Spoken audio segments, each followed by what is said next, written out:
Welcome to Season 4 of You're Not Alone with Townsend. On this podcast, I'll be sitting down with guests from all over the world to discuss everything under the umbrella of mental health, diagnoses, sharing stories of resilience, medical advice, and even getting some tips and tricks from licensed counselors. The goal of this podcast is to teach us how to understand others, ourselves, and help spread love and light, one episode at a time. Please make sure to like and follow this podcast, and if you'd like to see the videos of these conversations, hop on over to my YouTube channel, TownsendTmusic YouTube, where you can find the podcast and my latest music. This podcast is run solely by supporters and listeners just like you. So if you'd like to help keep this podcast and project going, please consider hopping on patreon.com/TownsendTmusic to be part of the team. You'll also find extra content and questions with each and every guest. Let's hop in.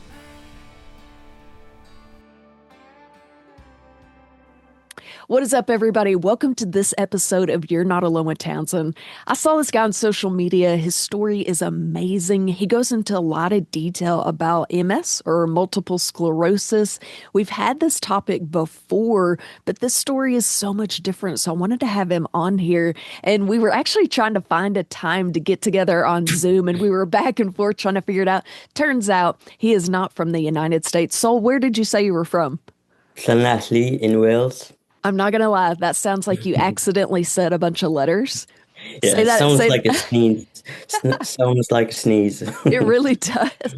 Say it. What is it called? Llanelli. Celeste. Yep. I can't do it. I can't even imitate what you said, but I appreciate you taking the time. It's late in the evening for you, so thank you so much for hopping on with us. It's all right. Yeah, absolutely. Well, I'm going to go ahead and let you introduce yourself. Sol, who is Sol? What's something we could know about you? Now, a quick shout out to our sponsors. If you're looking to buy or sell, I have the perfect realty company for you. Clark & Co. Realty is located in the Benton, Bryant, Arkansas area. And they understand that buying or selling a home is more than just a transaction. It's a life-changing experience. That's why their team of highly seasoned real estate professionals is dedicated to providing exceptional, personalized services for all their clients. They truly take great pride in the relationships they build, and they always work relentlessly on the client's behalf to help them achieve their perfect real estate goals. They always have the client in mind, and I can speak firsthand when I say how reliable, trustworthy, and quick they were. When I was looking to buy my first home, they were there with me every step of the way, answering every question I could think of. They showed me a great amount of knowledge and patience through the process. It's no wonder they've won so many awards for their outstanding services and their excellent relationships with clients. So if you're looking to buy or sell, there is no better option than Clark & Co. Realty. I'm Sol. I live in Llanelli, as we just discussed. I'm 24 and I'm a film student about to graduate. I make films and content to raise awareness about MS. Wow, very good. Now, how long have you been doing how long have you been a content creator? Well, I was on TikTok, ages, but I started really to pick up since MS, because it's quite a unique story, and people are because I didn't even know MS could do this, so I've learned a lot myself, so other people are equally as interested, because it's strange. Yeah. Well, not strange, just unique. Yeah, unique. Just unique. Yeah. Well, what is MS? How would you explain that or define that for people? So MS, multiple sclerosis, is when your immune system mistakenly attacks your nerves, and it stops your brain and body talking to each other properly. Think of it like your brain is trying to send messages, but through a faulty wire. So that is the best I can explain. That's a wonderful way. Absolutely. Are there different kinds of MS? I saw you explain this in one of your videos. So There's four main types. So there's relapsing remitting MS, secondary progressive MS, primary progressive MS, and I haven't heard this one before, but clinically isolated syndrome. Okay. But also there's rare variants like mine that look different and hit harder. So, but they're all under the MS umbrella, so it's a wide spectrum. Yeah, absolutely. Now, what is your actual diagnosis? What's your rare spectrum? Bell's concentric sclerosis. Wow. That's Yeah. a lot of letters. Okay. That's very interesting. Now, what makes yours a little different than the other ones? I had a severe MS attack, and they my type or my form tends to have quite aggressive and severe attacks. So my attack was severe, in which I lost my whole arm, became I couldn't move it, and it progressively got worse. I got treated for a stroke at first, but then it got worse, and I lost the ability to talk for months, and the whole right side became paralyzed. So it was quite extreme, and it's not a typical MS case. The lesions that MS causes, but it forms concentric rings, like an onion layer. So that's what makes it different and a rare variant. Wow. That does sound like a stroke. Yeah, Wow. they thought it was. Everyone did for quite a while, but yeah, it wasn't. Wow. So I guess they were like, did they do some kind of MRI or CAT scan that showed actually this isn't a stroke? Well, at first, I had a CT. They didn't see anything, and the next day I had an MRI, and I was told I had some sort of rash on my brain, and that's when things really took a turn. But they diagnosed the method that diagnosed me, I think, was the lumbar puncture and the MRIs. Wow. So they thought you had a rash on your brain. Yeah. I have So never heard that that was before. that was scary. You're thinking, oh, what kind of cream do you put on that? Interesting. Okay. So how old were you when you finally got your diagnosis? So I was 23. I was still in hospital, and because it was quite severe and I was just deteriorating, I they had to diagnose me quick, and I went to A&E on the Monday and got diagnosed on the Friday. Wow. So that's only been about a year ago. Yeah, yeah, So this is brand new for you. yeah. Oh my goodness. I didn't realize it was so recent. I know it's like such a big shock. That's a life change for sure. Goodness. Yeah. What, so was your first symptom the arm, or were you having little things before that that looking back might have been symptoms? Actually, no. Like there might have been like little things, but nothing like that would indicate anything that Mhm. it was. Um, it was just a feeling one day, random day. I had a weird feeling suddenly in my arm. It was subtle. It was like my arm was slightly heavier, Mhm. and it was just a subtle sensation, but that progressively got to the point I couldn't move it at all in the space of an hour. So it was quick. Wow. Now, where were you when this started? Do you live alone? Was somebody home with you for you to say, hey, something's wrong?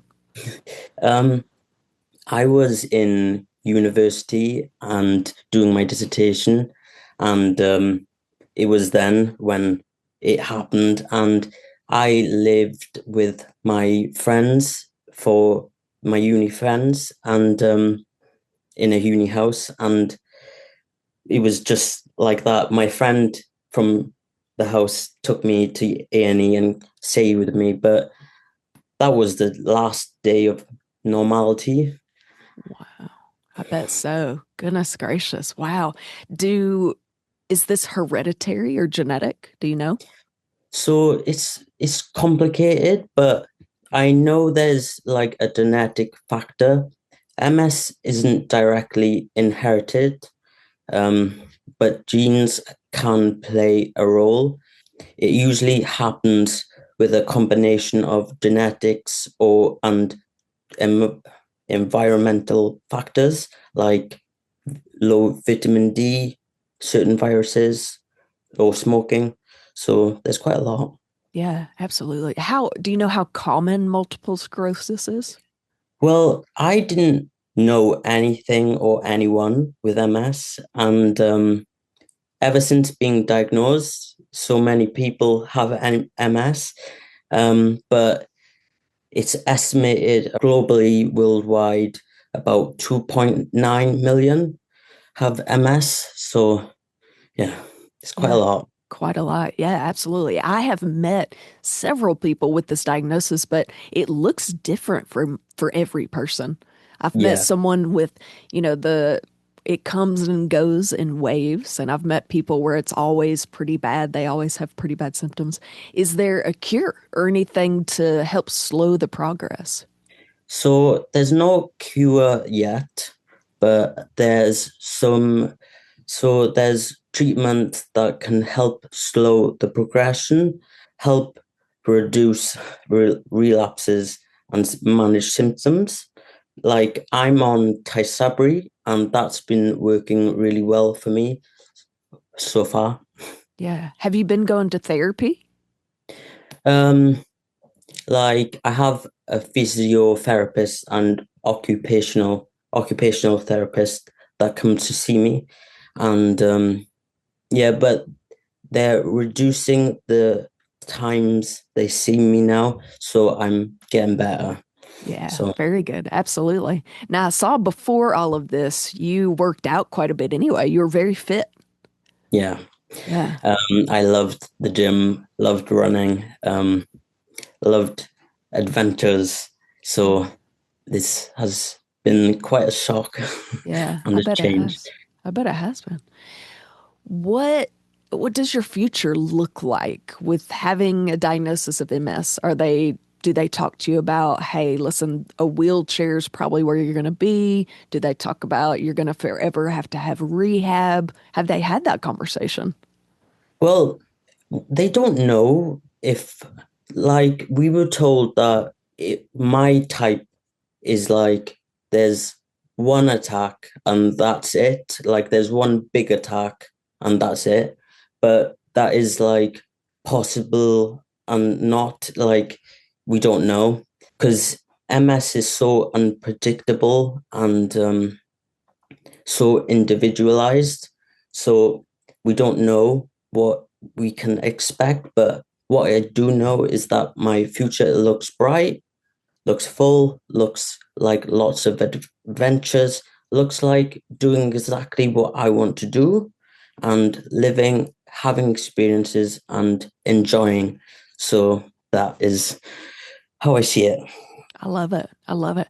Now, how do you feel like you were talking about how it's only been a year? You feel like it's affected you a lot.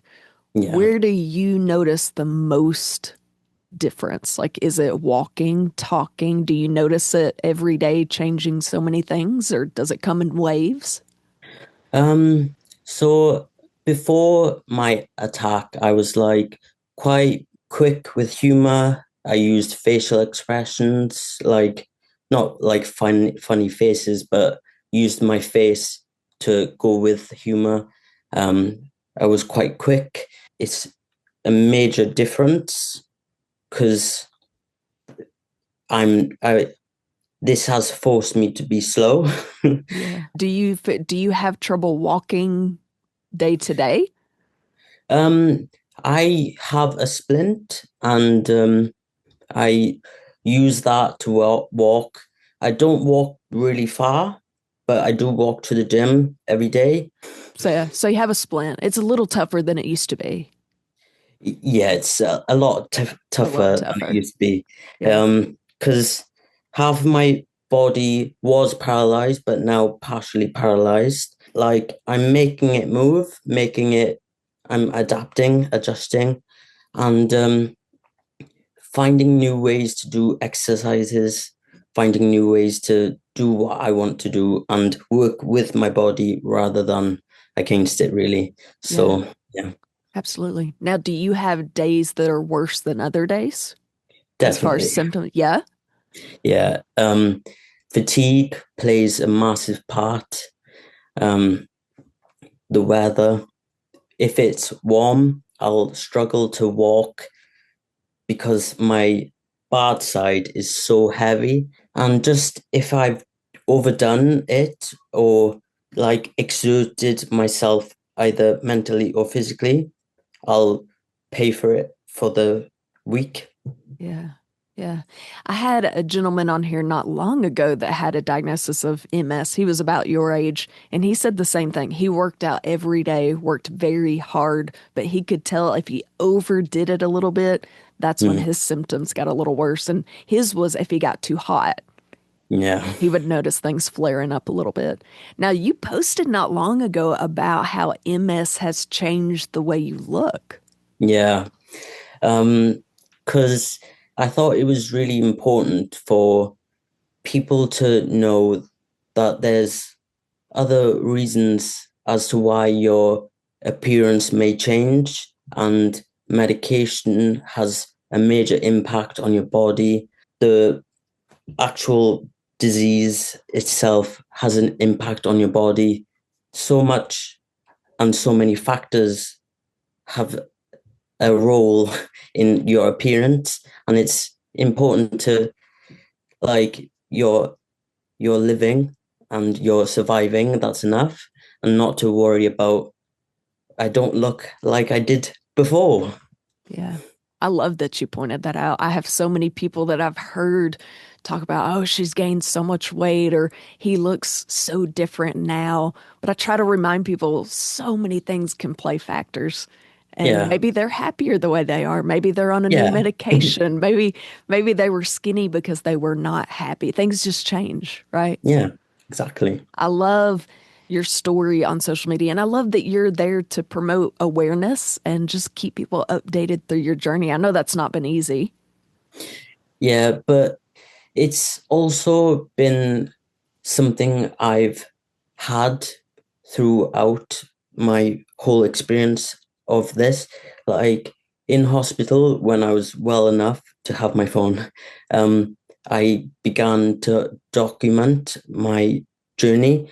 And that was, I couldn't speak and I wasn't in contact with the outside world other than my family. And so TikTok was a way to connect to people and speak to people without actually talking. And it helped me through hospital and has helped me through my recovery. Yeah. So you had to learn how to walk, how to talk. Yeah, Whew, goodness. Well, you're doing amazing. thank you. Yeah. Your English is fantastic. What is your main language there? Like your native tongue? English, Okay. but Welsh is also a language here, but I only know a few words. In Welsh? Yeah, Really? Okay. So English is your main language. yeah, Well, I could go and do well at Wales, I guess. Except I yeah, can't pronounce the place that you said in the beginning. honestly. Yeah, no, I don't think I'll ever get that down. What do you what do you wish people knew about MS? What's something you wish they would take away? That it's MS is so individualized. It's called the snowflake disease for a reason. No two cases are the same. I just wish that people knew it wasn't only physical, it affects memory, speech, energy, emotions, and more. MS is different for everyone. And yeah, it's really important. Yeah. How has your support system been through this? Like your family and your friends, have they been very understanding, or is it hard for them to get that you're a new guy? My main source of support has been my mum, because she was there supporting me through hospital, advocating for me when I couldn't speak. And she's made the home livable, uh, so that I can use it and feel able. So she has been my biggest support, and she's been the one to arrange ways to make contact with the outside world and make me feel more confident with my speech and things like that. Yeah. So yeah, my mum has been my biggest supporter. Yeah. I love it. And I guess TikTok followers have been pretty big. Oh for you yeah, too. yeah. Yeah. They have helped like so much, because when you're feeling unable, like you're sad, you're not who you were, but TikTok and my followers have helped, like through supporting me and telling me like how much progress I've made, and like how they've seen me from now, from the start. Sorry, it's quite hard to speak. Yeah. It's been amazing watching your journey. That's for sure. I've kept up with Thank you you. through TikTok as well. So thank you so much for hopping on with us and sharing your story. We're going to It's keep been a talking for my pleasure. patrons. Is that okay? Yeah, yeah. I'm probably wearing you out. It's late, like I said, in the evening. He's had a whole day ahead of him, so I appreciate that. It's okay. Okay, everybody that's listening, you know how this works. Sol and I are going to keep talking for my patrons. We're going to get a little bit more personal. We're get to know him a little bit more. If you want to hop over and listen to that and help support this podcast, go to patreon.com/TownsendTmusic. You can also watch the video of this interview on YouTube at TownsendTmusic YouTube. If not, we'll catch you next time. If you'd like to hear the rest of this interview, visit patreon.com/TownsendTmusic. And don't forget, you can also watch the interviews on our YouTube channel at TownsendTmusic YouTube.